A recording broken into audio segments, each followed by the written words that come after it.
record per Media Nord-Est con il 56% degli ascolti di tutte le TV locali nel 2020 e nei primi mesi di questo 2021. Il punto dell'editore Filippo Yiannakopoulos. Contagi sempre in aumento, la preoccupazione della sanità regionale. Siamo in piena epidemia, dice il direttore generale Flor. Fondamentale accelerare sulle vaccinazioni grazie anche all'accordo con i medici di base definito nei suoi contenuti. Obiettivo arrivare a 50.000 vaccini somministrati al giorno. Mentre l'Alto Vicentino si aggiunge alle zone costrette a chiudere le scuole dalla seconda media in su, la data è in ordine sparso nei vari distretti. Da domani a sabato la mappa degli stop. A Roma la manifestazione delle partite IVA al collasso, a Venezia flash mob gemello, a protestare anche il mondo del trasporto privato. 76enne derubata in casa a Feltre da un malvivente che l'ha minacciata con un coltello e si è dileguato. Il racconto dell'anziana ai nostri microfoni. Sono fortunata ad essere viva. La pandemia ha fatto crollare i flussi su strade e autostrade, ma CAV guarda avanti. Nuovi importanti investimenti sulle tecnologie come l'app che aggiorna in tempo reale su traffico, meteo e manto stradale. Edizione regionale dei telegiornali di Antenna 3, buonasera e ben ritrovati, lo avete sentito anche dai titoli, questa sera in apertura parliamo un po' di noi perché sono cifre da record quelle raggiunte da Media Nord-Est con il 56% degli ascolti di tutte le TV locali nel 2020 e nei primi mesi di questo 2021. Allora sentiamo il punto del nostro editore Filippo Yiannakopoulos. Innanzitutto un saluto a tutti voi. Siamo nuovamente di fronte a un momento veramente critico.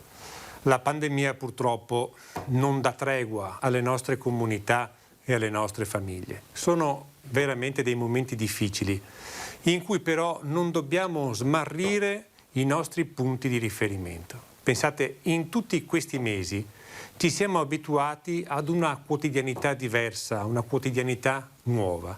E noi abbiamo fatto, come network Media Nord-Est, veramente del nostro meglio per esservi accanto, per fornirvi una informazione che sia seria, puntuale ed affidabile. Abbiamo puntato tutto su questo, lavorando veramente senza sosta. Pensate che in un momento in cui ci sono delle contrazioni ovviamente dei ricavi pubblicitari perché tante imprese e tante attività economiche hanno dovuto chiudere per la pandemia, noi non abbiamo fatto un minuto di cassa integrazione. Le donne e gli uomini del nostro network, che sono il vero valore delle nostre emittenti, si sono impegnati, hanno fatto gli straordinari proprio per portarvi questa informazione seria, puntuale ed attendibile. E i risultati sono lì a testimoniarlo ed è anche il motivo di questo bilancio che facciamo. Dei risultati che testimoniano questo legame profondo che si è creato con i nostri telespettatori. Pensate, se andiamo ad analizzare i mesi da febbraio 2020 a febbraio 2021, cioè il periodo di un anno, e andiamo ad analizzare i dati d'ascolto Auditel, vediamo che il 56% dei telespettatori di tutte le TV locali ha scelto il network Media Nord-Est. Più di 1 milione di spettatori ogni giorno. Sono dei numeri veramente impressionanti, al di là di ogni record, che però testimoniano questo legame fra il network e gli ascoltatori. Sono dei numeri che ci spronano a continuare ad essere vicini, ad essere parte delle vostre famiglie in questi tempi difficili. Quindi il peso di questi numeri, di questi record d'ascolto è grande ed è una responsabilità. Quindi grazie a voi che avete scelto il nostro network per informarvi, per essere con noi durante le vostre giornate e noi vedrete, ci impegneremo anche in questo ulteriore momento di difficoltà ad essere sempre puntuali, seri e attendibili. Un'informazione che sia veramente un'informazione fatta per voi. Grazie ancora e speriamo che questo incubo della pandemia finisca veramente presto. Grazie. E nel momento più difficile per tutti i veneti, il nostro gruppo, lo sapete, è sempre presente in prima linea. E allora nel servizio i dettagli di questo grande traguardo. Quello raggiunto dalle reti del gruppo Media Nord-Est è un record assoluto. Dal 1 febbraio 2020 al 31 gennaio 2021 le nostre emittenti in Veneto hanno rappresentato il 56% dell'ascolto di tutte le TV locali rilevate col dato elementare minuto per minuto Auditel. Oltre 1 milione di telespettatori ogni giorno sceglie le nostre televisioni. Antenna 3 è saldamente prima emittente locale del Nord-Est. Tele 4 prima televisione del Friuli Venezia Giulia per ascolti certificati Auditel. Rete Veneta, la seconda televisione più seguita in Veneto nella fascia di informazione. Tra le 12.30 e le 13.30 Antenna 3 supera in ascolto anche Rete 4 e la 7, ma abbiamo fatto di meglio.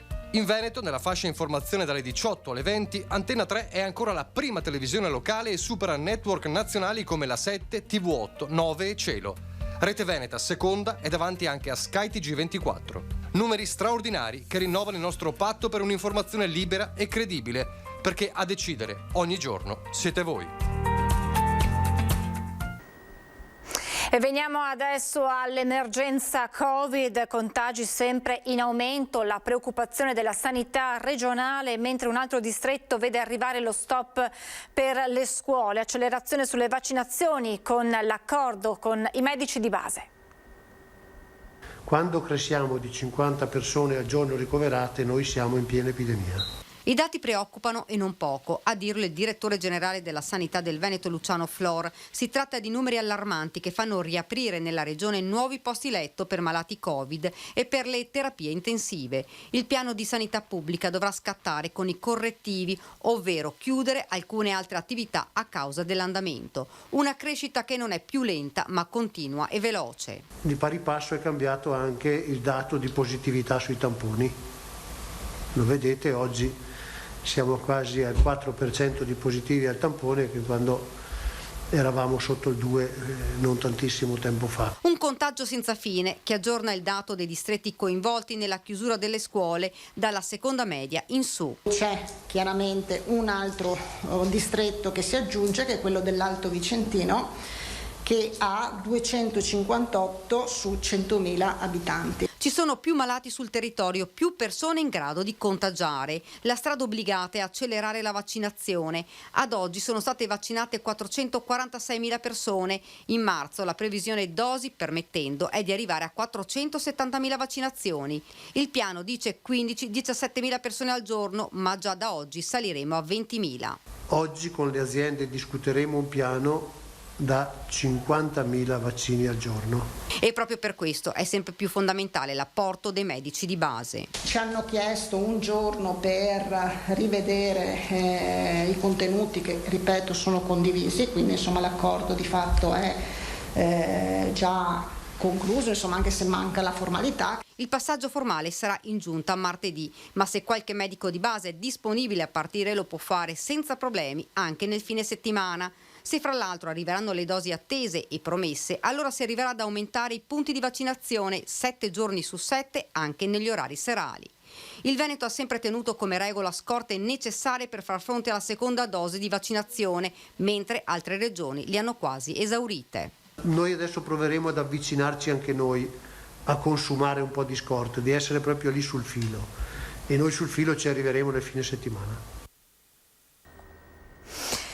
Avvio della chiusura a macchia di leopardo per le scuole dei 2 distretti dell'USL 6 e Euganea, dove i contagi hanno superato i 250 casi a ogni 100.000 abitanti. Didattica a distanza da domani, giovedì, negli 11 comuni del distretto Colli Terme. Frammentato l'avvio della DAD invece nei 28 comuni dell'Alta Padovana. Firmata l'ordinanza della Regione, il SISP dell'ULSS 6 Euganea ha inviato a tutti i dirigenti scolastici comunicazione nel primo pomeriggio.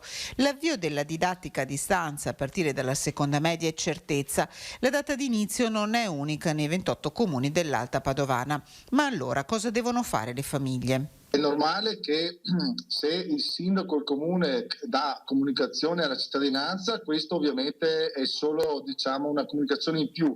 Poi spetta ovviamente ai dirigenti scolastici informare tutti i genitori relativi agli alunni appunto delle sospensioni. Insomma, la comunicazione ufficiale arriva dalle scuole dove sono ore di super lavoro, ma intanto, per dare un'idea, scuole chiuse a Campo San Piero, 2000 studenti dell'Istituto Newton Pertini compresi da giovedì, così come a Villa del Conte e San Martino di Lupari, tra Baseleghe e Massanzago. Scuole chiuse, istituti superiori compresi a Cittadella da venerdì, così come a Carmignano di Brenta, Fontaniva e Campodarsego. A Borgoricco e Villanova si parte sabato. Certa la durata della sospensione delle lezioni, 14 giorni a partire dal primo giorno di chiusura, salvo ulteriori aumenti dei contagi. Ritengo che da giovedì, insomma venerdì e sabato, tutte le scuole dell'Alta Padovana poi verranno chiuse. E purtroppo è un po' tutto scaricato sulla responsabilità dei sindaci, quindi logicamente qualche sindaco ha ritenuto che l'invio di una documentazione arrivata martedì con i famosi sforamenti dei 250 casi sui 100.000 ha fatto sì che già qualche sindaco si sia attivato. Abbiamo fatto noi da banco di prova. È evidente che ormai dopo un anno di difficoltà dettata dalla pandemia dovremo imparare ad essere un po' più diretti e più organizzati. Sicuramente c'è stato qualche passaggio che si può migliorare. Alta Padovana è il banco di prova di questo nuovo meccanismo di chiusura localizzata per limitare i contagi. Caso diverso per il distretto 2 Terme Colli Euganei, dove i comuni chiudono istituti superiori e medi a partire dalla seconda da giovedì. E anche in Veneto orientale si procede un po' a macchia di leopardo. Le scuole dalla seconda media a tutto il ciclo superiore in DAD al 100% da venerdì, mentre a Portogruaro chiuse da domani anche 7 scuole tra infanzia e elementari.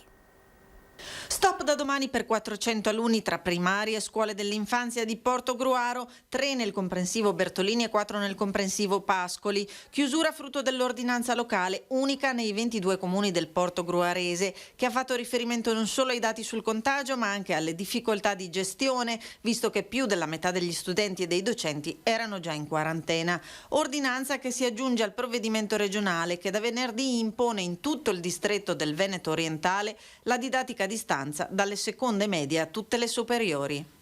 L'abbiamo fatto su 5 plessi dell'infanzia e 2 delle elementari. Da oggi però cosa succede? Che fra 2 giorni chiuderemo la seconda, terza media e tutte le medie superiori e quindi resterà nel limbo i 1000 ragazzi che io non ho chiuso dell'infanzia elementare e la prima media. E c'è questa difficoltà anche organizzativa da parte dei dirigenti scolastici di gestire gli insegnanti metà in presenza e metà online.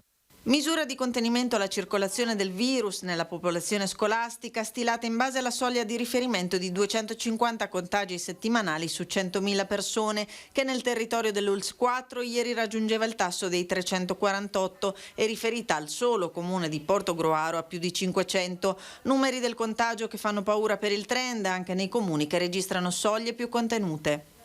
Ci posizioniamo intorno ai 200 casi su una proiezione di 100.000 abitanti, anche se la previsione è comunque quella di un innalzamento. Anche qui, come per il resto del distretto, lo stop di venerdì riguarda molti studenti, in tanti arrivano anche da fuori.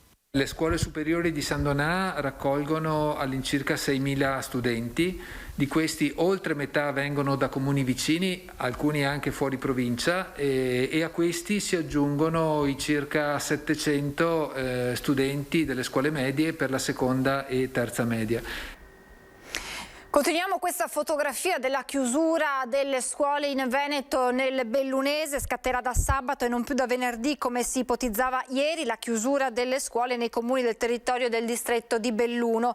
È arrivato infatti solo oggi il dato certificato del servizio epidemiologico regionale che consente all'ULSS 1 di adottare i provvedimenti del caso. E concludiamo questo giro virtuale nella Marca Trevigiana, nel distretto di Asolo, l'unico al momento dell'ULSS 2 ad aver superato i 250 casi per 100.000 abitanti. Da domani qui scuole chiuse, già tutto pronto, didattica a distanza per 20.000 studenti. La chiusura è disposta per 14 giorni, ma il timore è che possa durare almeno fino a dopo Pasqua.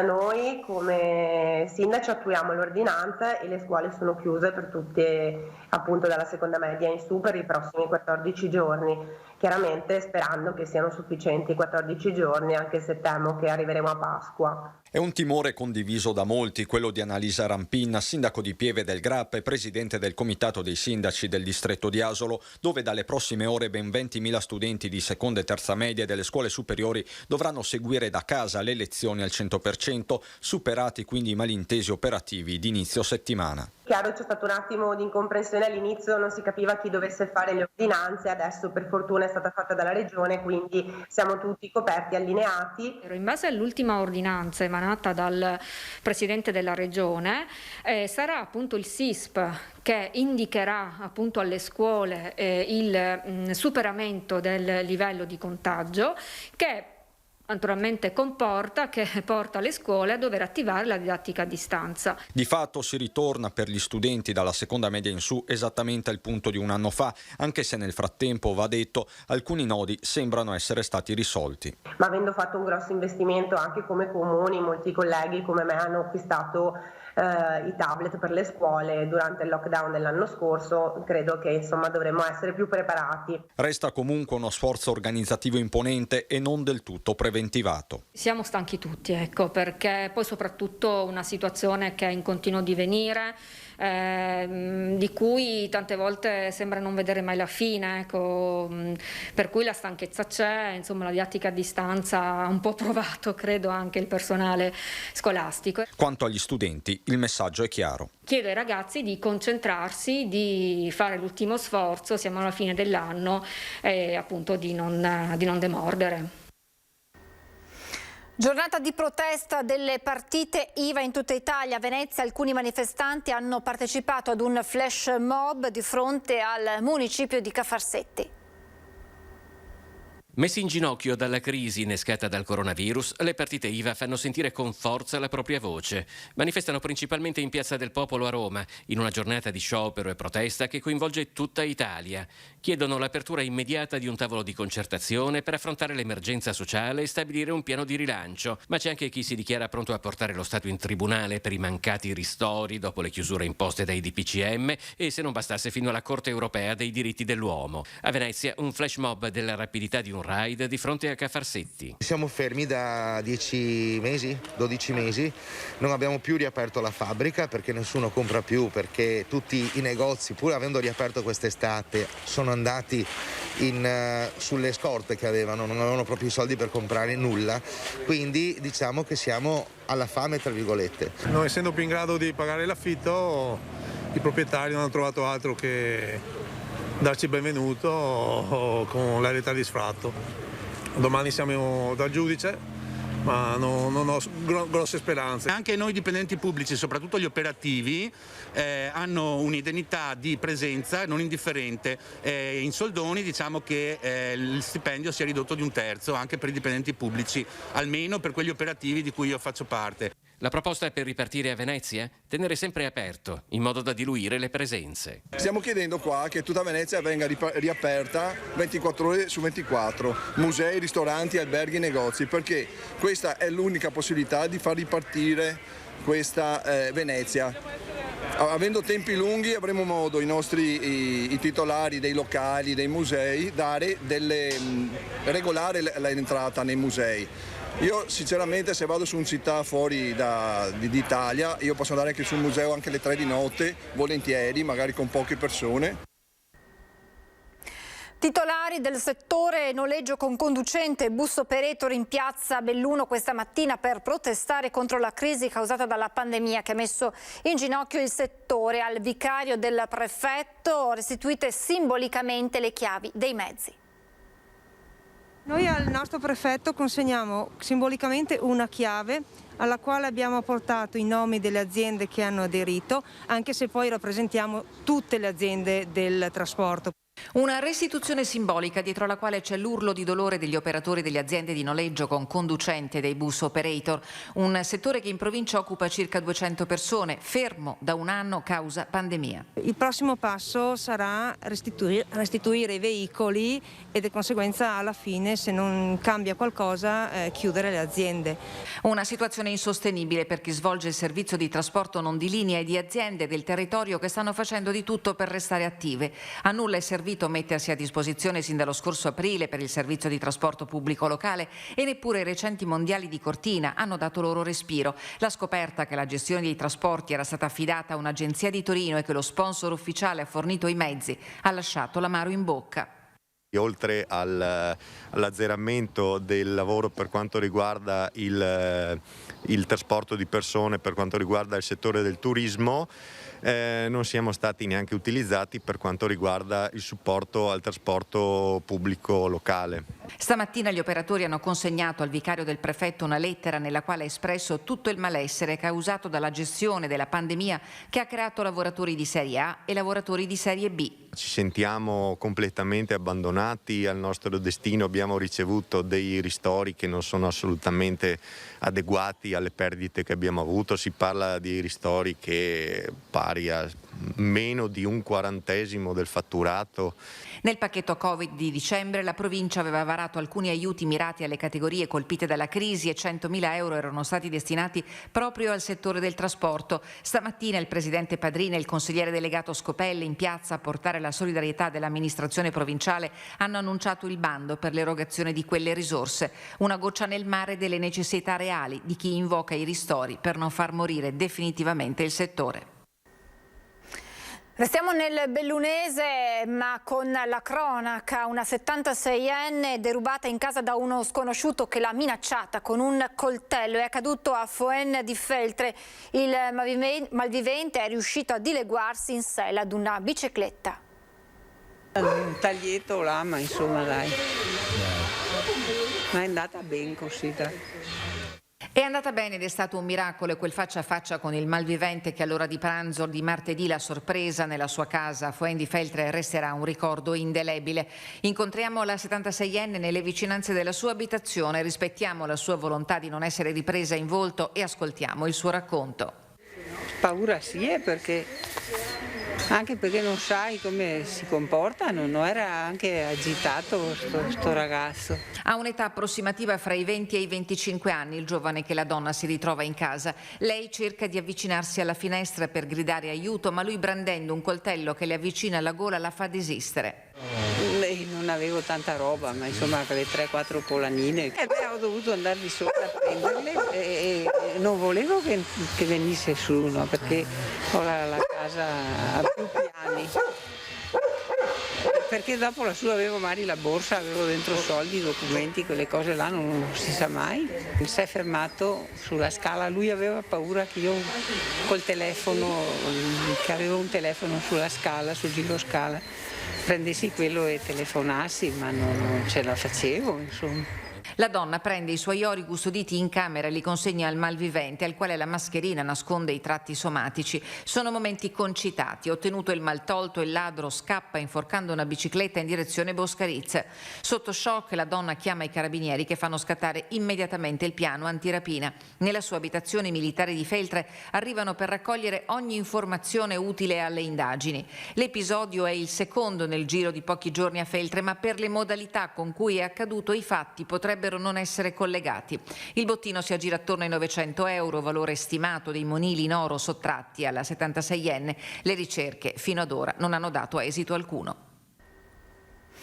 L'altra faccia della pandemia, quella raccontata dalla diminuzione dei flussi su strade e autostrade. Questa è la fotografia scattata da CAV che comunque continua ad investire sulle nuove tecnologie.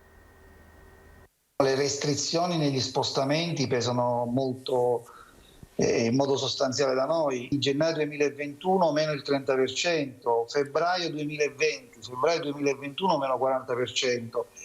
E noi l'anno scorso abbiamo toccato punte del meno dell'80%. Numeri che parlano di abitudini stravolte, smart working, calo dei flussi turistici. Questo è il termometro della pandemia per CAV, la concessionaria che gestisce il passante, il tratto della 4 tra Padova e Mestre, il raccordo Marco Polo e soprattutto la tangenziale ovest di Mestre, strade che collegano il cuore economico e produttivo del nord-est, un cuore che ha continuato a battere nonostante tutto. Il dato confortante è che il traffico pesante non è mai realmente diminuito, tolto i periodi di lockdown puri dell'anno scorso, e quando la prima fase della Lombardia in zona rossa. Ma il Covid non ha fermato nemmeno la rivoluzione 4.0 avviata da CAV con dei colossi delle comunicazioni come Intel e Samsung per la realizzazione dell'autostrada del futuro. Tutti i nostri mezzi, i 45 mezzi di CAV e le nostre telecamere hanno un sistema di predizione su quello che è la viabilità, su quello che è la presenza delle interferenze lungo la viabilità, ma anche quello che è lo stato di usura del manto stradale. Tecnologia quindi a servizio della sicurezza, ma anche dell'informazione agli utenti tramite un'app in fase di sperimentazione che segnalerà pericoli, condizioni meteo, traffico, il tutto in tempo reale dialogando con smartphone o le stesse auto di ultima generazione. Una tecnologia interconnessa che fornirà indicazioni sui parcheggi delle principali città del nord, ma non solo. Realizzeremo un sistema unico, proprio partendo dalla nostra piattaforma di gestione dei dati, che possa andare da Trieste in questa prima fase fino a Brescia. L'assessore regionale alla protezione civile in sopralluogo nei cantieri in Alpago, numerosi interventi fondamentali per ridurre l'impatto degli eventi calamitosi, spiega Bottacin.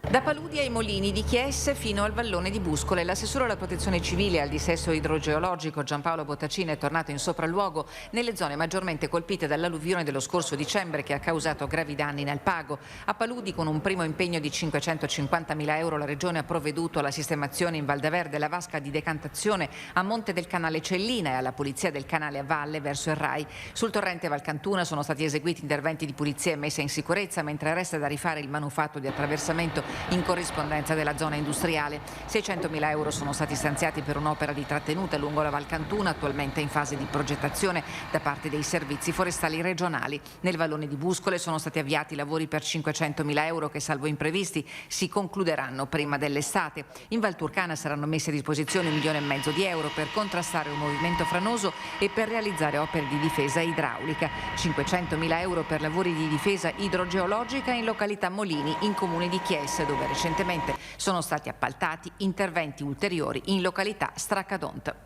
Non ci fermiamo, noi continuiamo con i nostri cantieri, continuiamo a intervenire un po' in tutta la provincia di Belluno, in quanto la situazione deve essere ripristinata e migliorata. Quindi l'obiettivo è quello di ridurre il rischio per la popolazione e continuiamo in questa strada.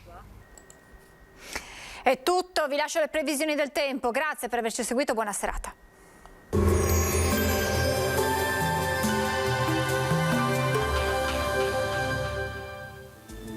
Bentrovati al meteo. Un flusso più umido e instabile proveniente da ovest si farà spazio sull'Italia. Sul nostro territorio il tempo risulterà comunque tutto sommato buono. Vediamo il dettaglio di giovedì 11 marzo. Sul Veneto tempo stabile e asciutto, al mattino più ampio soleggiamento, con il passare delle ore il cielo potrebbe coprirsi maggiormente fino a risultare localmente grigio. In nottata poi non si escludono dei deboli piovaschi. Temperature minime tra lo 0 e i 3 gradi, massime sui 10-14 gradi all'incirca. Stessa situazione poi se ci spostiamo anche sul Friuli Venezia Giulia, inizialmente tanto sole, dal pomeriggio più nubi e dentro la notte qualche pioggia. Temperature minime tra 0 e 4 gradi, massime fino a 11-12 gradi. Ci spostiamo infine sul Trentino Alto Adige, tanto sole un po' su tutti i settori, vedete cielo più nuvoloso però a partire dalle ore pomeridiane. Temperature minime intorno a 1 grado, massime fino a 12-13 gradi. Dal meteo di Antenna 3 per ora è tutto, grazie per l'attenzione, vi do appuntamento al prossimo aggiornamento.